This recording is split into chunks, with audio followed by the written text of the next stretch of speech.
एक केले की कीमत। बड़ा अजीब सा सवाल है आपके सामने मैं रख रहा हूं कि एक केले की कीमत क्या होगी।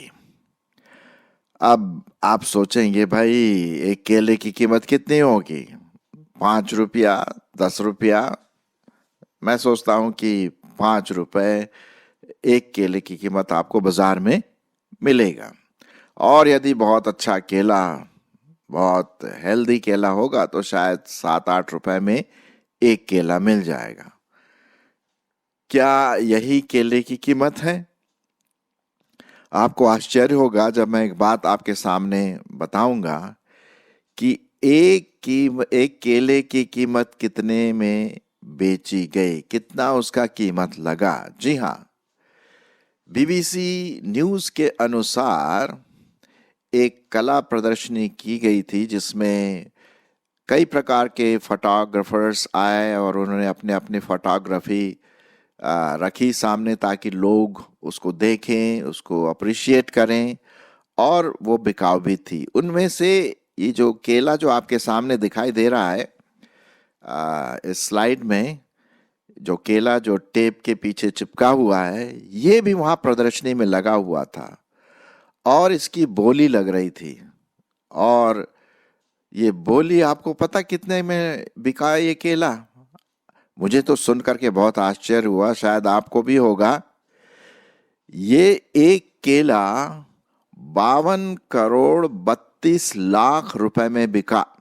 जी हाँ, आपने ठीक सुना, 52 करोड़ 32 लाख रुपए में बिका।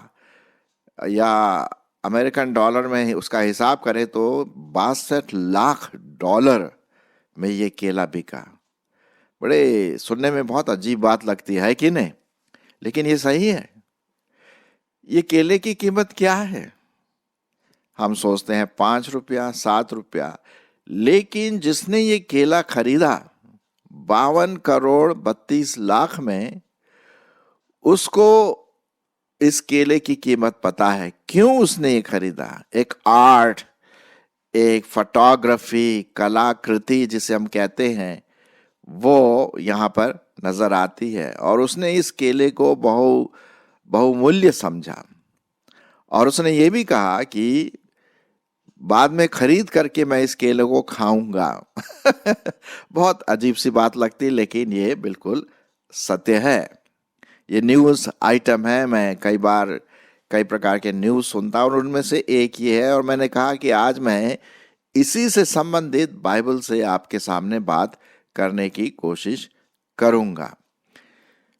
तो जब ये एक केले की कीमत है, जो कि केला कितना दिन रहता है, 5-6 दिन, और उसके बाद सड़ सा जाता है कि नहीं? तो जिसने ये केला खरीदा उसने कहा इससे पहले कि केला सड़ जाए मैं इसको खा लूंगा। 52 करोड़ 32 लाख रुपए बहुत होते हैं, बहुत होते हैं। चलिए, ये तो हो गए तो केले की कीमत। अब आप सोचिए आदमी की कीमत क्या है। अगर मैं आपसे पूछूं जिसने ये केला खरीदा उस आदमी की कीमत क्या होगी, तो वो तो बहुत इंटरेस्टिंग बात है जो मैं आपके सामने रख रहा हूं।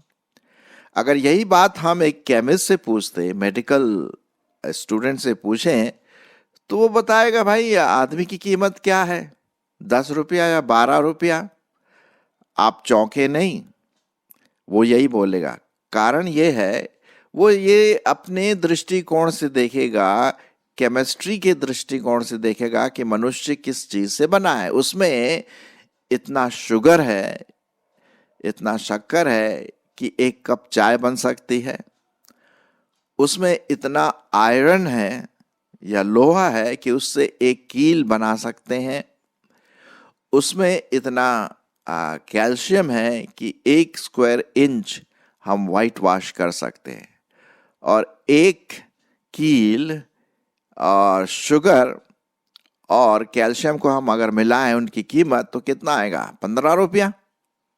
और क्या? लेकिन ये तो उसके शरीर की कीमत है, लेकिन उसके अंदर जो व्यक्तित्व बैठा है उसकी कीमत क्या है? आपकी कीमत क्या है?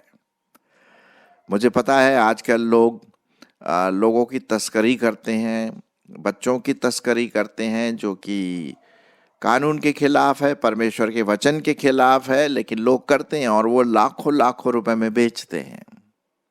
लेकिन क्या एक आत्मा की, एक प्राण की कीमत 15 रुपए है, 52 करोड़ रुपये है? कितना है? कितना सोचते हैं आप? जरा आप इसके बारे में सोचिए कि कितना हो सकता है। ये बहुत इंटरेस्टिंग क्वेश्चन मैं आपके सामने रख रहा हूं, और उसी को ध्यान में रखते एक बार प्रभु यीशु मसीह ने भी यही कुछ बात आपके सामने और हमारे सामने 2000 वर्ष पूर्व रखी। मैं आपके लिए पढ़ना मांगता हूं। पाया जाता है कहाँ पर है ये? मैं आपके लिए पढ़ना मांगता हूं। हाँ, मत्ती रचित सुसमाचार, मत्ती उसका 16 अध्याय और उसका 24 पद से। इससे पहले कि मैं ये पद पढ़ूं, मैं आपके लिए ये बताना मांगता हूं कि जो इसका संदर्भ है वो इस प्रकार से है कि एक मनुष्य ने खूब उसने पैदावार खेत में लगाया, खूब पैदावार हुई, खूब धनवान बन गया, और एक दिन वो अपने सामने सब चीज़ों को रख करके कहता है, अरे साहब बस अब मौज करो, आराम करो जिंदगी भर, मेरे पास बहुत पैसा है, धन है, दौलत है, खाना पीना है, अनाज है, घर है। तब पीछे से आवाज आती है, भाई आज अगर तेरी जान ले ली जाए, अगर मौत आ जाए तो ये सब किसका होगा? हाँ, कभी सोचा आपने? चलिए अब मैं आपके लिए पढ़ूंगा मत्ती उसका 16 अध्याय और उसका 24 पद से। तब यीशु ने अपने चेलों से कहा, यदि कोई मेरे पीछे आना चाहे तो अपने आप का इनकार करे और अपना क्रूस उठाए और मेरे पीछे हो ले। क्योंकि जो कोई अपना प्राण बचाना चाहे वह उसे खोएगा, और जो कोई मेरे लिए अपना प्राण खोएगा वह उसे बचाएगा। यदि मनुष्य सारे जगत को प्राप्त करे और अपने प्राण की हानि उठाए तो उसे क्या लाभ होगा? या मनुष्य अपने प्राण के बदले में क्या देगा? आपने सुना, यदि मनुष्य सारे जगत को प्राप्त करे और अपने प्राण की हानि उठाए तो उसे क्या लाभ? अब सारे जगत तो मतलब तो भाई धन करोड़ों करोड़ों करोड़ों करोड़ों मतलब बहुत है। यदि वो सब प्राप्त कर लिया जाए और एक छोटी सी जान जो हमारे शरीर के अंदर पाया जाता है, यदि वो निकल गया तो ये सब क्या, कोई फायदा नहीं, कोई फायदा नहीं। उसको जगत को लिए फिरे भी उसको कोई फायदा नहीं। ये केला जो आपके सामने दिख रहा है, ये 4-5 दिन के बाद सड़ गया होगा, लेकिन मेरे ख्याल में सड़ने से पहले उसने कहा था कि मैं इसको खा लूंगा ताकि इसका लाभ तो हो सके। परमेश्वर की दृष्टि में आपके जीवन का मूल्य क्या है? मैं आपको बताना मांगता हूं कि परमेश्वर की दृष्टि में आपके जीवन का, मनुष्य के जीवन का मूल्य अमूल्य है। उसमें हम कोई करोड़ों करोड़ों करोड़ों अरबों रुपया नहीं लगा सकते हैं। एक प्राण, उसका मूल्य अमूल्य है परमेश्वर की दृष्टि में, और इसलिए ये बहुत जरूरी है। यदि ये अमूल्य है, इसका कोई मूल्य नहीं है, इसका नहीं आंका जा सकता, तो परमेश्वर चाहता है कि हम उस मूल्य को पहचानें, और इसी मूल्य को पहचान देने के लिए 2000 वर्ष पूर्व हमारे प्रभु यीशु मसीह इस दुनिया में आए। वो आपके प्राण के मूल्य को जानता है। वो नहीं चाहता है कि आपका प्राण कहीं खराब हो जाए, बर्बाद हो जाए, नरक में चला जाए, क्योंकि हर एक को भाई अपने करने धरने का हिसाब तो देना है। सबोपदेशक और उसके 12वां अध्याय और उसके आखिरी पदों में लिखा हुआ है कि भाई जब मनुष्य बूढ़ा हो जाता है, जनरली कुछ लोग तो जवान में चले जाते हैं, जवानी में चले जाते हैं, लेकिन जब मनुष्य बूढ़ा होता है तो वो मर जाता है और मरणोपरांत उसको परमेश्वर के पास हाजिर होना पड़ता है और उसको जवाब देना पड़ेगा कि भाई तुमने अपने जीवन में क्या किया, क्या बुरा किया, क्या अच्छा किया, क्या परमेश्वर को पहचाना। भाई जब तक हम इस दुनिया में रहते हैं तो हम मौज करते हैं, खाते हैं, कमाते हैं, स्कूल जाते हैं, कॉलेज जाते हैं, काम करते हैं, शादी ब्याह परिवार होता है, सब कुछ होता है। लेकिन अंत के समय जब मौत आती है तो कौन साथ होता? कोई भी नहीं। हम खुद ही अपने साथ नहीं हो पाते, दूसरे हमें उठा के ले जाते हैं। तो परमेश्वर इस प्राण के मूल्य को जानता है और इसीलिए उसने कहा यदि मनुष्य सारे जगत को प्राप्त करे और अपने प्राण की हानि उठाए तो भाई उसे क्या लाभ होगा? कोई लाभ नहीं होगा, है ना। इसीलिए बहुत जरूरी है कि हम जीते जी इस अपने प्राण के मूल्य को जानो। परमेश्वर हमारे प्राण के मूल्य को बहुत ताकता है, आंकता है। हाँ, और वो चाहता है कि हम उसके हो जाएं, वो हमारा हो जाए जीवित परमेश्वर। और इसीलिए 2000 वर्ष पूर्व प्रभु यीशु मसीह इस दुनिया में आए और उन्होंने अपना प्राण क्रूस पर बलिदान किया। क्यों? क्योंकि वो आपके प्राण को अमूल्य जानता है। वो चाहता है कि आप बच जाएं, आप परमेश्वर की संगति में आ जाएं, स्वर्ग में आप स्वर्ग में जाएं, स्वर्ग के बुक में या किताब में आपका नाम लिखा जाए, उद्धार पालें, अनंत जीवन पालें। ये है द मूल्यांकन करना आपके जीवन का, मेरे जीवन का, मानव जाति के जीवन का। हाँ, और इसीलिए जो बात मैं आपके सामने ये रख रहा हूं यहां पर कि जो बलिदान प्रभु यीशु मसीह ने 2000 वर्ष पूर्व आपके लिए मेरे लिए दिया, उसको हम वेस्ट न चले जाने दें। उस मूल्य को हम अपने जीवन में ग्रहण करें तो परमेश्वर हमें अमूल्य बनाएगा, अनंत जीवन देगा, पापों की क्षमा होगी और हमें स्वर्ग का अनुभव होगा। जी हाँ, अब कैसे करना है ये मैं बताता हूं। कैसे करना ये है कि विश्वास के द्वारा हम उस प्रभु यीशु मसीह को ग्रहण करें और कहें कि हाँ प्रभु, मैं पापी हूं, मैं पापिन हूं, मेरे जीवन में बहुत सारी गलतियां हुई, मेरा जीवन पाप से भरा है, क्योंकि तेरा वचन कहता है कि सब ने पाप किया है और परमेश्वर की महिमा से रहित है और मैं उसमें शामिल हूं। और अब तक मैं अपने प्राण के बारे में कुछ भी नहीं सोचा, क्योंकि मेरा प्राण अमूल्य है तेरी दृष्टि में। मैं अपने आप को तेरे हाथ में सौंपता हूं और यीशु मसीह को उद्धार करता, यीशु मसीह को प्रभु करके ग्रहण करते हूं। और जब आप ऐसा निश्चय अपने मन की सच्चाई से लेते हैं तो परमेश्वर क्या करेगा? आपके पापों को क्षमा करेगा। वो क्षमा क्यों करेगा? क्योंकि पाप की मजदूरी क्या है? मृत्यु है। और वो मृत्यु किसने सह लिया? हमारे प्रभु यीशु मसीह ने वो मृत्यु सह ली क्रूस के ऊपर। तो इसलिए जो मृत्यु मुझे सहनी थी वो प्रभु यीशु मसीह ने सह ली। अब हमें सिर्फ विश्वास से उसके पास आना है और जब हम ऐसा करते हैं तो हमारे जीवन का मूल्य अमूल्य हो जाता है, अनंत हो जाता है।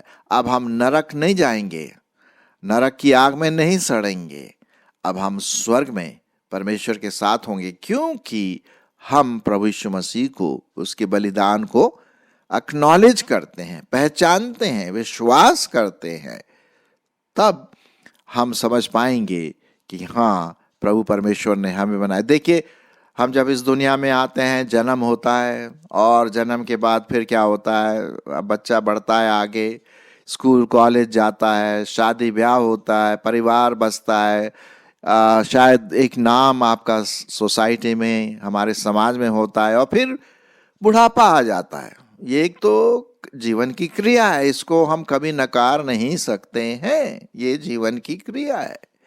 और इसलिए हम ये चाहते हैं कि जब इससे पहले कि मौत आए हम अनंत जीवन के बारे में सोचें कि यार मैं कहाँ से आया और कहाँ जा रहा हूँ। अब जैसे कि हमने देखा कि एक केले का मूल्य यदि साधारण रूप से देखें तो क्या है, 5 या 7 रुपया एक केले का मूल्य है ना। और वो भी अगर हम जल्दी नहीं खा लेंगे तो वो सड़ जाएगा, कोई फायदा नहीं होगा। लेकिन जैसे मैंने आरंभ में कहा, इस केले को बेचा गया 52 करोड़ 32 लाख रुपए में या 62 लाख डॉलर में। तो इसको खरीदने वाला इसका मूल्य जानता है। आपको लेने वाला अर्थात मानव जाति को ग्रहण करने वाला प्रभु यीशु मसीह आपके प्राण के मूल्य को जानता है और वो चाहता है कि आप उस बहुमूल्य लहू को जो प्रभु यीशु मसीह ने हमारे लिए बहा, उसका लहू भी, उसके लहू बहाए हुए लहू का, खून का वैल्यू क्या है, अमूल्य है। वो इसलिए बहाया गया क्योंकि वो आपके जीवन को अमूल्य समझता है, मेरे जीवन को अमूल्य समझता है और वो चाहता है कि हम उसके साथ जीवन भर अनंत काल तक बने रहें। और इसीलिए उसने ये बात कही जो मैं आपके सामने पढ़ रहा हूं, लिखा हुआ है मत्ती उसका 16 अध्याय और उसका 24 पद से। तब यीशु ने अपने चेलों से कहा, यदि कोई मेरे पीछे आना चाहे तो अपने आप का इनकार करे और अपना क्रूस उठाए मेरे पीछे हो ले। किसी और के पीछे नहीं, हमें किसी गुरु या इधर उधर जाने की, अच्छे काम करना, वो सब, वो उससे हमारा उद्धार नहीं होगा। यीशु के पीछे चलना है क्रूस उठा करके। क्रूस उठा करके मतलब पूरे ईमान के साथ, पूरे विश्वास के साथ, सच्चे दिल से हम प्रभु यीशु मसीह के पीछे चलें तो वो अनंत जीवन पाएगा। फिर 25 पद में लिखा है, क्योंकि जो कोई अपना प्राण बचाना चाहे वह उसे खोएगा और जो कोई मेरे लिए अपना प्राण खोएगा वह उसे बचाएगा। यदि मनुष्य सारे जगत को प्राप्त करे, भाई अगर ऐसी कुछ बात हो कि मनुष्य सारे जगत को प्राप्त करे, ये खरीदो, वो खरीदो, यहाँ जाओ, पूरा शहर अपना हो, पूरा सिटी अपना हो और अपने प्राण की हानि उठाए। प्राण तो की हानि तो, प्राण एक दिन तो जाना ही जाना है, मरना है, तो ये सब किसका होगा? तो उसे क्या लाभ? या मनुष्य अपने प्राण के बदले में क्या देगा? तो आपके प्राण का मूल्य क्या है? कहने का मतलब अमूल्य है, क्योंकि परमेश्वर ने आपको जीवन दिया और परमेश्वर चाहता है कि वो आपके इस प्राण को अपने में ले और आपको अनंत जीवन दे। ये उसका प्रेम है, ये उसका भेंट है। वो आपके प्राण की कीमत को जानता है। तो क्यों नहीं हम इस प्रभु यीशु मसीह को अपना जीवन पूर्ण रीति से दें और आज से एक नया जीवन आरंभ का विश्वास है। अपने पापों से पश्चाताप करें और प्रभु यीशु मसीह से प्रार्थना करें, प्रभु तू मेरे जीवन में आ। मैं विश्वास करता हूं कि तू मेरे लिए मारा गया, क्रूस पर मारा गया, बलिदान हुआ और तीसरे दिन मुर्दों में से जी उठा और आज तू जीवित है और मेरे जीवन में जीवन देने वाला बना रहे। तो परमेश्वर आपको आशीष देगा। ये मैंने किया जब मैं 17 साल का था, मैंने अपने जीवन में किया और यही बात मैं आपको भी बता रहा हूं कि आप भी प्रभु यीशु मसीह को अपना जीवन दे सकते हैं। परमेश्वर आपकी इन बातों में अगुवाई करे और सहायता करे कि आप इस गहराई को समझे। सिर्फ ये केले को देख करके ये आपके मन में एक बात, एक प्रकार से स्पार्क्स सा आ जाए, चिंगारी निकले, यार मेरे जीवन का क्या उद्देश्य है, मैं कौन हूं, मैं कहां जा रहा हूं, कहां जा रही हूं, मेरे जीवन का मूल्य क्या है, अंत क्या है। और अंत यही है, प्रभु परमेश्वर आपको लेने के लिए तैयार है यदि आप उसको ग्रहण करने के लिए तैयार है। परमेश्वर आपकी इसमें अगुवाई करे और परमेश्वर आपको आशीष से मालामाल करे।